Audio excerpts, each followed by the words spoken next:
देख रहे हैं न्यूज़ एबीपी, सबसे पहले सबसे तेज। मैं डॉक्टर जयप्रकाश श्री बाबू राजीराम के एक दूसरे नंबर का बेटा हूँ। हम लोग 5 भाई थे, लेकिन अभी फिलहाल बड़े भैया तो नहीं रहे, हम 4 भाई हैं। तो सर क्या कहेंगे आज के कार्यक्रम को लेकर, जिस तरह आज भव्य तरीके से एक्चुअली भव्य कार्यक्रम बनना चाहिए, कहें कि वो एक विजनरी लीडर थे और जिनका पूरे विश्व में नेटवर्क है, भारत में तो है ही।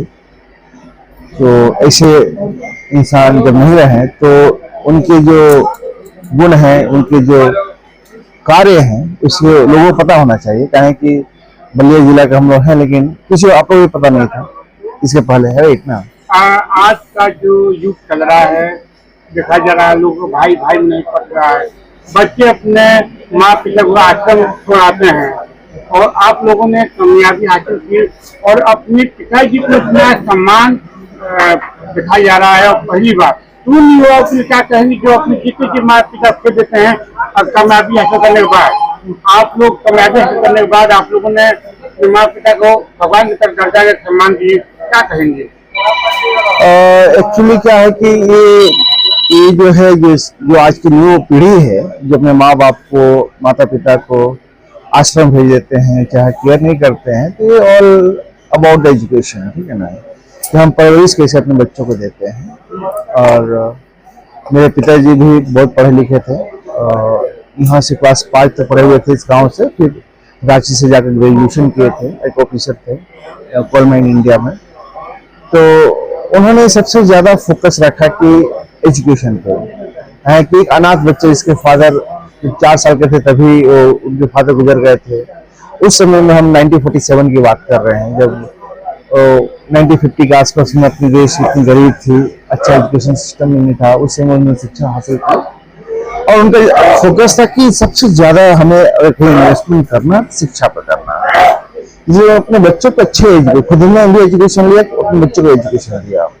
तो एजुकेशन जो मिला वो ओवरऑल एजुकेशन था हमारा, ठीक है, केवल ऐसे नहीं कि हम किताब पढ़े और डिग्री मिल गया। उन्होंने किताब के बियॉन्ड उन्होंने एजुकेशन दिया, और होलिस्टिक इसको एजुकेशन कहा जाता है, कि सब कुछ मिक्स करके में सब कुछ हो, इसमें संस्कार हो, इसमें एक ऑनेस्टी हो, डिसिप्लिन हो, केयरिंग हो, है कि नहीं। ये एजुकेशन हमें मिला और इसके कारण हमारे सभी भाई हैं, हम लोग बिल्ड हुए हैं और आज बहुत अच्छे प्रोफेशनल हैं, अच्छे बिजनेसमैन हैं। ये उनका ही एक छाप शेडो था हमारे लाइफ में। उन्होंने जो सोचा खुद भी किया, अपने बच्चों को भी उस तरह से प्रेरित किया, इंस्पायर किया। आज अब पिताजी दुनिया में नहीं रहे और आपने एक ऐतिहासिक उनका शुभ सभा आयोजित किए और एक भव्य किए, तो क्या आपका संदेश लेकर क्या कहेंगे? और उनकी यादें क्या रहेगी, क्या सपने थे? देखिए, सपना तो यही था कि 3 मेजर फोकस उनका हमेशा रहा है जीवन में, कि अच्छे एजुकेशन, शिक्षा अच्छी होनी चाहिए और युवाओं को बिजनेस की तरफ जाना चाहिए। और हमेशा प्रेरित किए कि हमें बिजनेस में नौकरी नहीं करना चाहिए। ये चाहते थे कि अगर शिक्षा है तो आप भारत ही नहीं पूरे विश्व में आप बिजनेस कर सकते हो। यही हुआ भी कि आप देखें कि जो बिजनेसमैन है अपने गांव, मोहल्ले, जिले तक खत्म हो जाते हैं, क्योंकि उनमें एजुकेशन नहीं है। अगर उनको बोला जाए कि भाई जाकर लंदन में बिजनेस करो, नहीं कर पाएंगे। क्योंकि हमें ऐसा परवरिश मिला। आज हम लंदन में हमारी यूनिवर्सिटी की बात चल रही है, बैंगलोर यूनिवर्सिटी है जो 2026 में स्टार्ट हो जाएगी। इस तरह हमें लंदन यूनिवर्सिटी ओपन करना है। ये तभी हो पाया जब हमें इतना एक्सपोजर मिला। तो मेरे पिताजी ने हमें एक्सपोजर दिया, पूरे भारत के नहीं पूरे विश्व को एक्सपोजर दिया। इसके कारण हम लोग अपने आप को बहुत ग्लोबल फील करते हैं। हम लोग केवल हमें कहीं भेज दीजिए हम सर्वाइव कर लेंगे, भारत ही नहीं, अब कंट्री किसी कंट्री में भेज दीजिए सर्वाइव कर पाएंगे। ये उनका विजन था कि भाई एजुकेशन सबसे बड़ा मुद्दा होना चाहिए। सेकेंड की हमें व्यापार करना चाहिए। चौथा कि लोगों को बहुत सम्मान करना चाहिए। तीसरा लोग सम्मान करना चाहिए। तो कभी भी आप देखेंगे, कभी नहीं किसी को आज तक उच्च आवाज में बात नहीं की होंगे। अपने गांव में बात कर लीजिए, हमारे गांव में आज उच्च आवाज में बताइए, सबको सम्मान में देते हैं। तो यही कारण था कि जो सम्मान व्यक्ति देता है उसको सम्मान मिलता है। आज वो नहीं रहे तो हमारे पूरे गांव के लोग सम्मान दे रहे हैं, आप लोग भी सम्मान दे रहे हैं, हम भी सम्मान दे रहे हैं, सम्मान की बात है। मैं भदन भिक्षु आर्यवंश महाअस्तवीर लुम्बिनी नेपाल और बोधिसत्व बाबा साहब बी आर अम्बेडकर जी ने जो एक संस्था बनाया था the Buddhist society of India, मैं उसका इस समय मैं नेशनल प्रेसिडेंट के रूप में हूँ।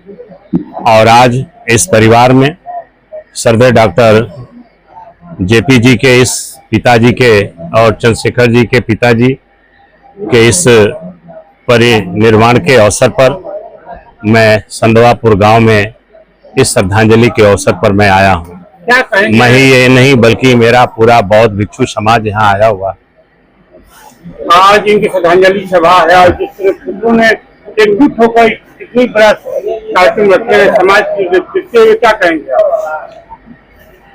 मैं इस श्रद्धांजलि सभा को इस परिवार के शोकाकुल परिवार के लिए मैं पूरे सगे संबंधियों के प्रति मैं तथागत बुद्ध की करुणा मैत्री भावना से आप सबका मंगल चाहते हुए, आप सबके उत्तम स्वास्थ्य उज्जवल भविष्य की मैं कामना करते हुए मैं अपनी श्रद्धा के साथ मैं श्रद्धांजलि सुमन समर्पित करते हुए, इस श्रद्धांजलि का मतलब केवल इतना ही नहीं है कि केवल परिवार, इस श्रद्धांजलि से पूरे बलिया और पूरे मैं समझता हूं कि आजमगढ़ मंडल तक एक जागरूकता का एक संदेश इस श्रद्धांजलि से लोगों को मिलेगा, ताकि वो अपने पूर्वजों को, अपने माता पिता को अगर इस दुनिया से परिवर्तन को अगर वो प्राप्त होते हैं तो इसी तरह से प्रत्येक परिवार के लोगों को अपने माता पिता के प्रति इस तरह की श्रद्धा रखनी चाहिए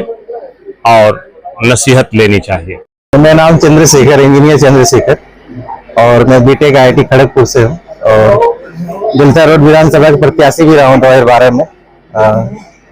सर क्या कहेंगे आज की पुण्यतिथि को लेकर? आज तरीके से काफी ये दुख का समय है कि हमारे बीच हमारे फादर नहीं रहे और एक पिलर थे हमारे पूरे परिवार का।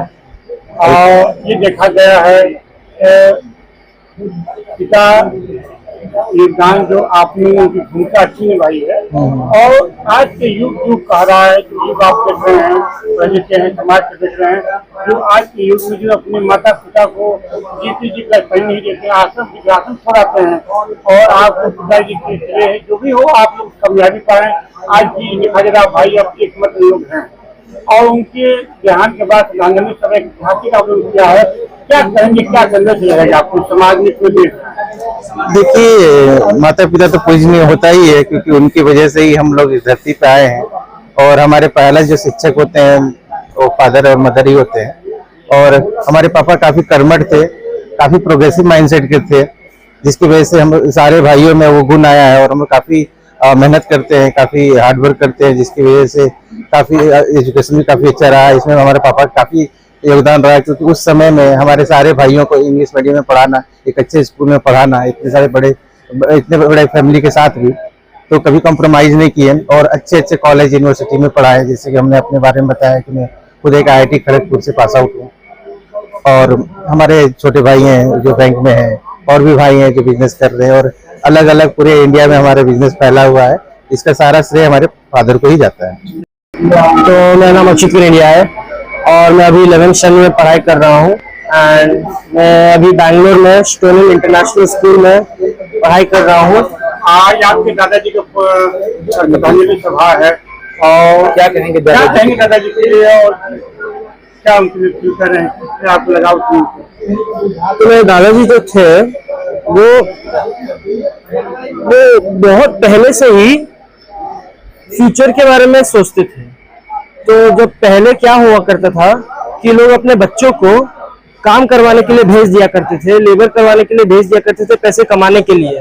तब उनका सोच अलग था, उनको पता था कि अगर हम अपने बच्चों को एजुकेशन करवाएंगे, पढ़ाई करवाएंगे, तब वो फ्यूचर में लॉन्ग टर्म में बहुत आगे बढ़ेंगे। अभी काम करवाने से अच्छा कि उनको पढ़ाई करवा दो। इसलिए मेरे दादाजी बहुत काम करते थे ताकि मेरे पापा को और उनके सारे भाई और बहनों को अच्छे स्कूल में भेज सके और अच्छी शिक्षा दे सके।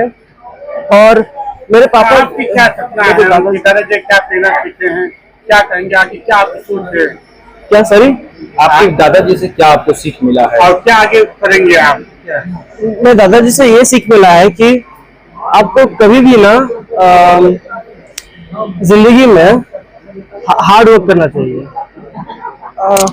कठिन परिश्रम करना चाहिए जिंदगी में, तभी आप लोग अपनी जिंदगी में आगे बढ़ पाएंगे। Thank you.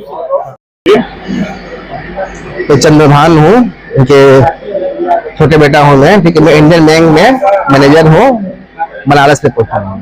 जी, क्या कहेंगे? आपने आज पिताजी की श्रद्धांजलि सभा है और एक राष्ट्रीय कार्यक्रम होने जा रहा है और ये दिखाया जा रहा है आज भी आप लोगों भाइयों में इतना प्रेम है और उनके आज पिताजी से आप लोग इतनी प्रेम करते हैं जो आज क्या कहेंगे जो अपने माता पिता से लेकर ऊंचाई तो पहुंचते हैं, हम विरासत छोड़ाते हैं। बाबूजी काफी संघर्ष किए हैं वो, और उनकी गरीबी में काफी उनके बचपन गुजारे हैं वो, और उनकी मेन मानसिकता यही थी कि हम अपने बच्चों को पढ़ाए लिखाए और एक अच्छे पोस्ट पर हम ये करें। इस वजह से हम ये करेंगे कि जैसे उन्होंने जो संघर्ष किया है, ठीक है ना, उसके बल पर हम लोग एक अच्छे पोस्ट पर हम लोग आज के डेट पर कार्यरत हुए हैं। और हम यही चाहेंगे चीज को कि सभी लोग भी अपने माता पिता कैसे ही श्रद्धांजलि करें, सभी कुछ करें। क्या हर साल एक तिथि मनाई जाएगी? हम हर साल हम जुलाई मंथ में हम लोग 31 जुलाई को उनका ये है, हर साल हम इसी तरह हम लोग अपने गांव में ही अपना हर साल ये बनाएंगे हम लोग। अरे क्या आज सजा हुआ है, क्या कुछ है क्या है? हाँ, क्या है? पूजा है पूजा है दादाजी की, शांति पाठ किसके लिए? हाँ, दादाजी की, बाबा के लिए? बाबा साहब के लिए? दादाजी क्या बता रहे थे बाबा? सबके लिए। हाँ, दादाजी आपसे क्या बोले हैं? दादाजी क्या बोलते थे आपसे? हमसे बोलते थे कि हम बहुत बदमाश हैं। कौन हो आप? सूर्यभान राम है, बाबू राजूराम का छोटा बेटा हूँ। आज ऐतिहासिक श्रद्धांजलि सभा आप लोग सारे भाई मत प्रेम से दे रहे हैं, क्या कहेंगे अपनी श्रद्धांजलि को? तो जो रास्ता में पापा जी ने देके गया था हम भाइयों को एकजुट रहने के लिए, एकजुट होकर काम करने के लिए और हमारे समाज हमारे खानदान को आगे बढ़ाने के लिए हम उसी पर काम कर रहे हैं। क्या आपके दादाजी का श्रद्धांजलि सभा क्या कहेंगे, कैसा लगा था उनका? मेरे दादाजी के जीवन में बहुत संघर्ष था। वो बचपन में ही उनके पिताजी उन्हें छोड़ के जा चुके थे। उन्होंने मुझे एक बात सिखाया कि असली अमीरी पैसों से नहीं, दिल से होती है।